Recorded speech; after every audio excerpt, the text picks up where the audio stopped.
دوباره وقتش جنون بگیرن، قرار مادرها زبون بگیرن، صدا زدن دوباره مادرها رو، عکس بیارن استخون بگیرن، صدا زدن که بعد از این همه سال دوباره داغ بچه‌شو ببینه، یه دست لباسشو بدن به دستش، بگم تمام بچه‌تون همینه.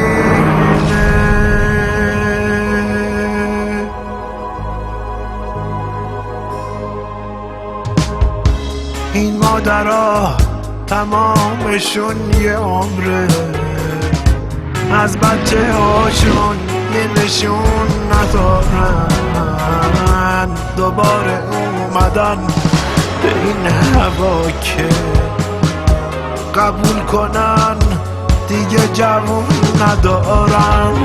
از ما یکیمون از خودش نپرسید، از این همه جوون چرا نشون نیست، چجوری خونشونو پیدا کنن وقتی بلاکشونو یادشون نیست.